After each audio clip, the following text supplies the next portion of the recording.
This is our last Holy in the USA, कारण की आता आम्ही इंडियाला कायमचं मूव्ह होणार आहोत. लास्ट व्हिडिओमध्ये आपण बघितलं की आमचं इंडियाला जाणारं फ्लाईट कॅन्सल झालं. त्यामुळे आम्हाला लास्ट होली सेलिब्रेशन USAमध्ये करता आलं. आणि त्यानंतर आम्ही एका ठिकाणी ट्रिपला पण जाऊन आलो, कारण की आमच्याकडे वेळ होता. हे आहे न्यूयॉर्कचं अक्षरधाम मंदिर. नंतर हे आहे एक बीच ट्रिप, तिथे पण आम्ही बीचवरती जाऊन आलो.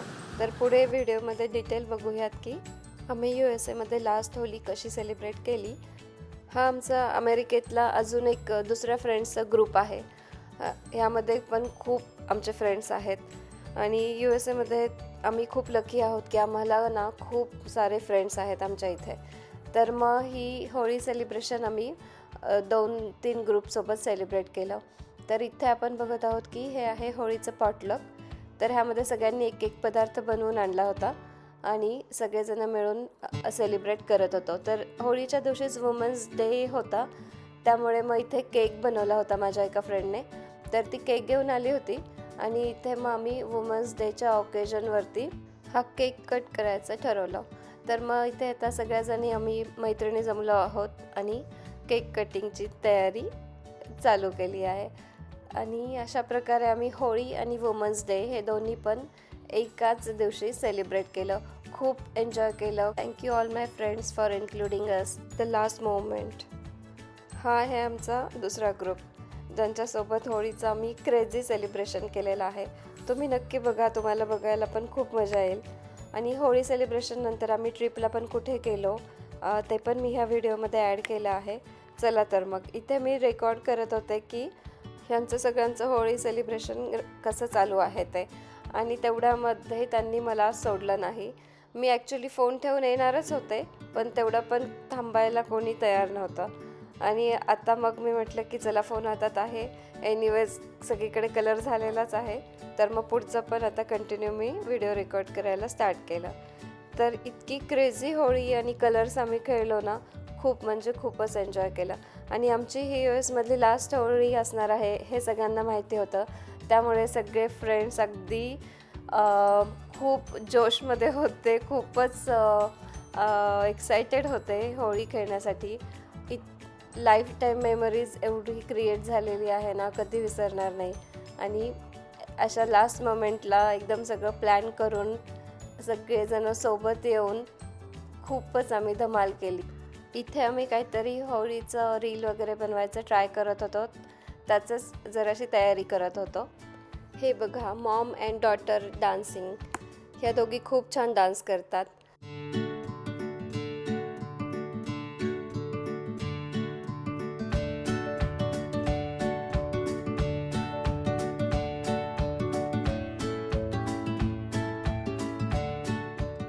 या सगळ्यांनी आमच्यासोबत होळी सेलिब्रेट करायची म्हणून आपापल्या मुलांचे क्लासेस कॅन्सल केले. ते म्हणाले आम्ही त्यांचे मेकअप क्लासेस परत स्केड्यूल करू, पण मग ही लास्ट होळी तुमच्यासोबत आम्ही खेळणारच.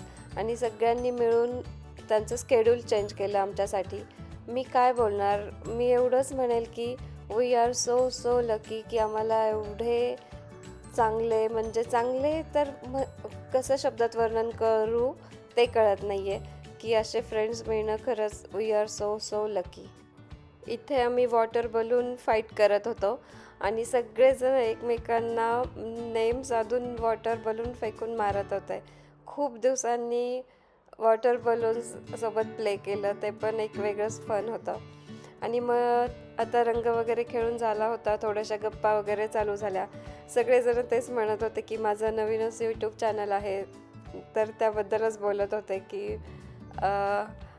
हे सगळेजण हिंदी बोलणारे आहेत, नॉर्थ इंडियन, साऊथ इंडियन असे आमचे सगळे मिक्स फ्रेंड आहेत. पण म्हणत होते की तुझ्यामुळे आम्ही आता मराठी पण चॅनल बघायला लागलो आहे आणि आम्हाला आता मराठी कळायला लागलं आहे. तर त्यावरच असं डिस्कशन चालू होतं. हे आमचे एक फ्रेंड जे लेट आले. अशा प्रकारे होळी सेलिब्रेशन इथे कंप्लीट झालेलं आहे.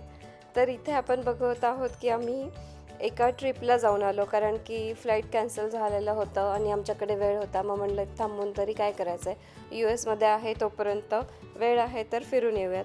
आणि हे आहे न्यूयॉर्कचं म्हणजे न्यू जर्सीमधलं अक्षरधाम मंदिर, ज्याचं बांधकाम कन्स्ट्रक्शन चालू होतं खूप वर्षांपासून.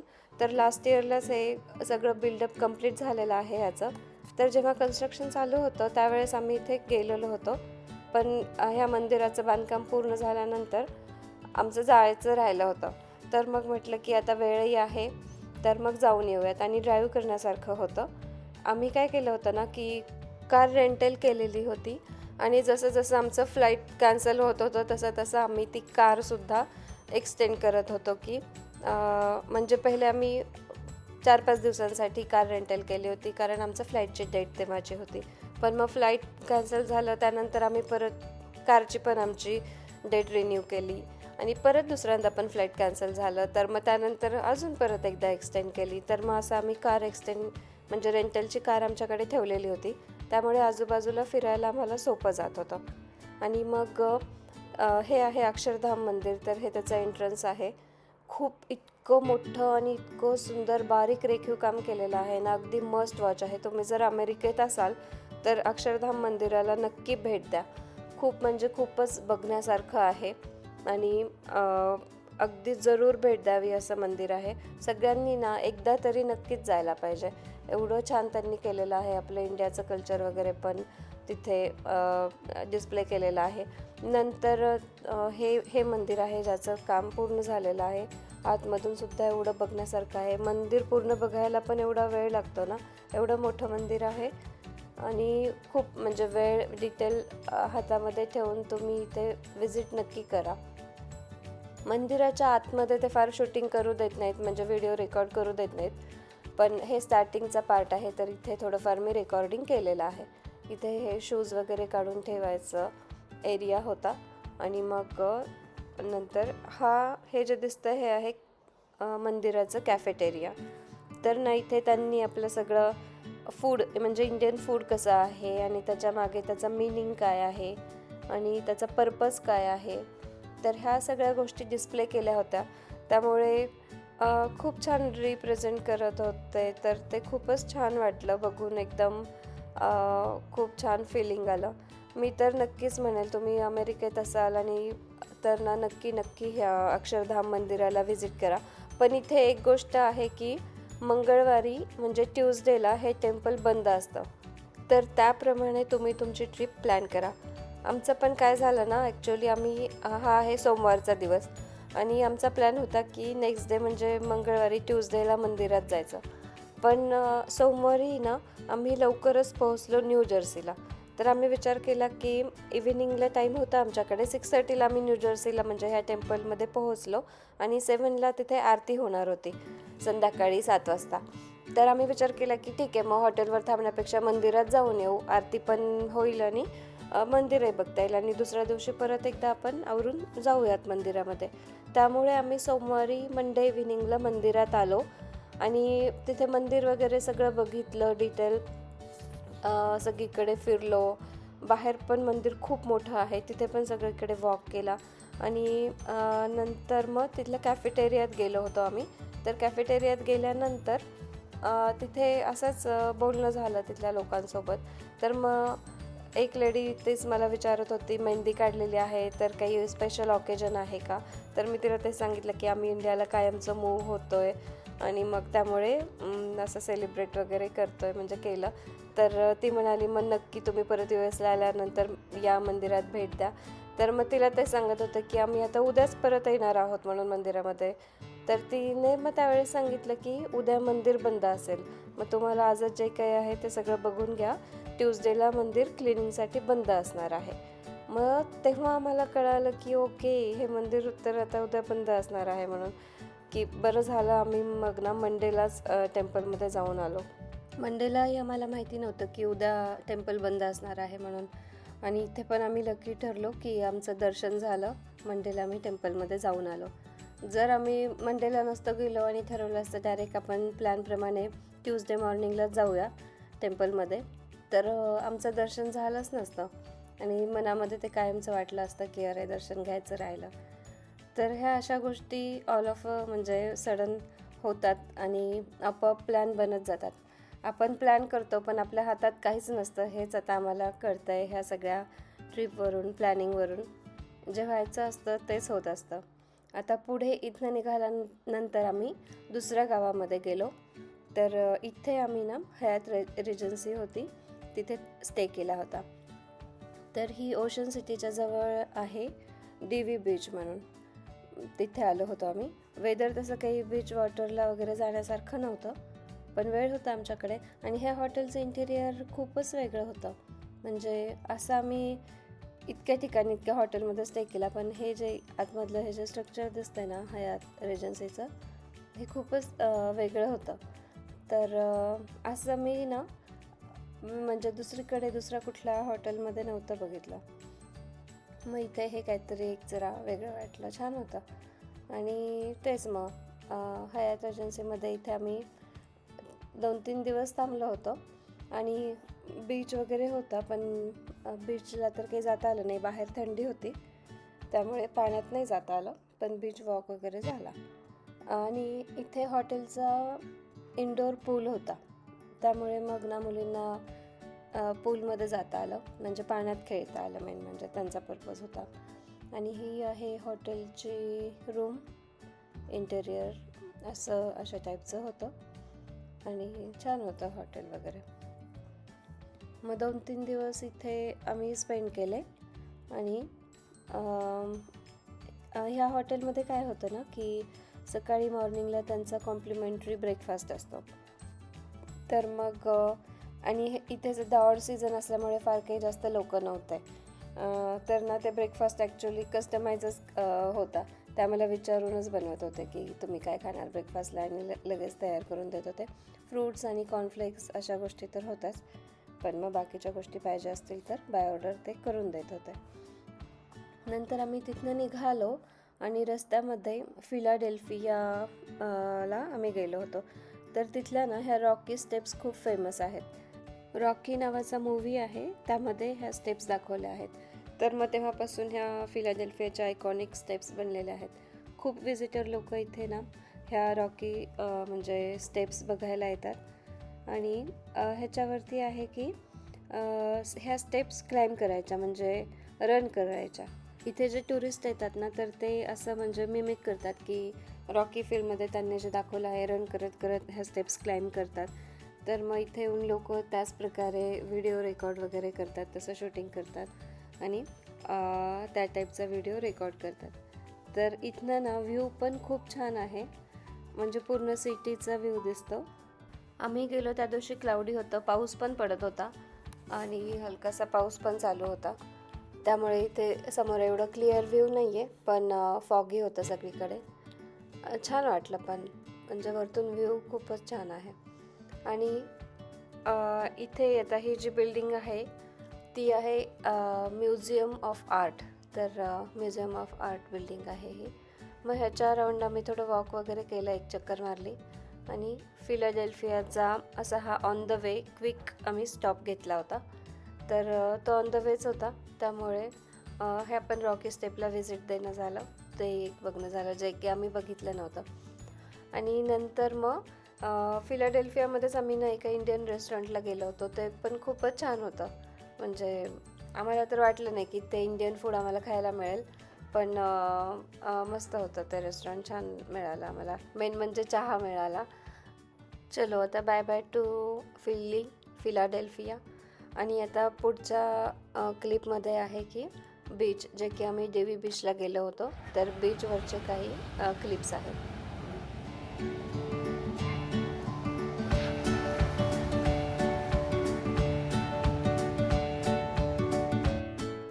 या बीचवरती वेव्ज एवढ्या मोठ्या मोठ्या होत्या ना, मला वाटतं की समरमध्ये पण इथे लोक बीचवर म्हणजे ह्या पाण्यामध्ये जातात की नाही मला काही आयडिया नाही, पण वेव्सकडे बघून तर वाटत होतं की म्हणजे रेग्युलर स्विमिंगसाठी तर नाही आहे हा बीच.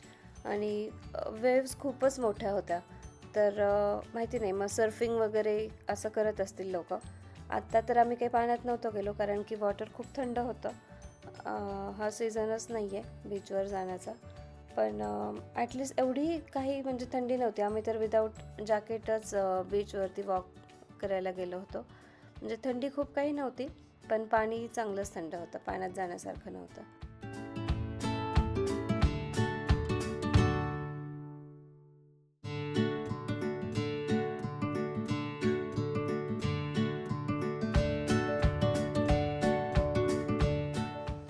इथे बीचवरती आम्ही लिहिलं होतं USA इंडिया.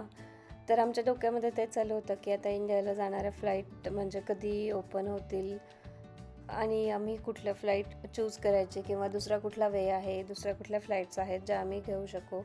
तर तेच चालू होतं प्लॅनिंग, थिंकिंग. बघूयात आता पुढे काय होतं ते.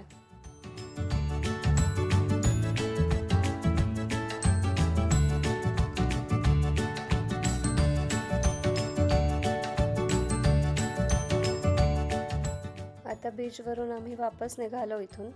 तर ना इथे काय आहे, आता हा पण ओशन आहे, हे जे पाणी दिसतंय ते. तर हे 2 सीज म्हणजे रस्त्याच्या ह्या साईडला सुद्धा ओशन आहे आणि आता आपण हे जे समोर आहे फ्रंट अपोजिट साईड, तर इथे समोर ना तिकडे पण पाणी आहे, म्हणजे दोन्ही साईडला पाणी आहे. तर हा रस्ता हे जे आहे हा मध्ये आहे, 2 पाण्याच्या मध्ये, म्हणजे इन बिटवीन द 2 सीज. तर असा हा वॉक होता, म्हणजे रस्ता होता की ज्याच्या दोन्ही पण साईडला पाणी आहे. तर इथे ना 2 सीज नावाचं एक म्हणजे Airbnb काइंड ऑफ घर पण होतं. आता नेक्स्ट आपण जाऊयात गुरुद्वारामध्ये.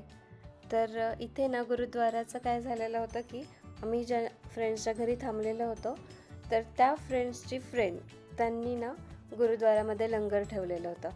तर मग त्यांनी तर माझ्या फ्रेंडला इन्व्हाइट केलेलं होतं आणि तिला माहिती होतं की आम्ही त्यांच्या घरी थांबलेलो आहोत. म्हणजे माझी आणि तिची पण ओळख होती, आम्ही आधी भेटलेलो होतो माझ्या फ्रेंडच्या घरीच. तर मग ती म्हणाली की तुम्ही पण या म्हणून. तर मग इथे आम्ही गुरुद्वारामध्ये आलेलो आहोत आणि इथे आता हे किचन आहे गुरुद्वाराचं. तर म्हटलं की आपण पण थोडंसं काहीतरी सेवा करावी. तर इथे आम्ही आतमध्ये पोळ्या बनवत होतो. म्हणजे एवढे लोक होते ना, इतके लोक सगळे मिळून सोबत सगळा स्वयंपाक करतात.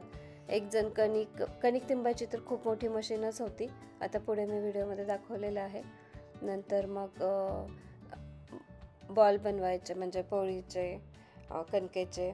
नंतर त्याला लाटायचं, नंतर पोळी भाजायला एक जण आणि पोळ्यांना परत वरतून तूप लावायला एक जण, असं सगळे मिळून सगळं काम करत होते. ही जी आहे ही कणिक तिंबायची मशीन आहे, केवढी मोठी आहे.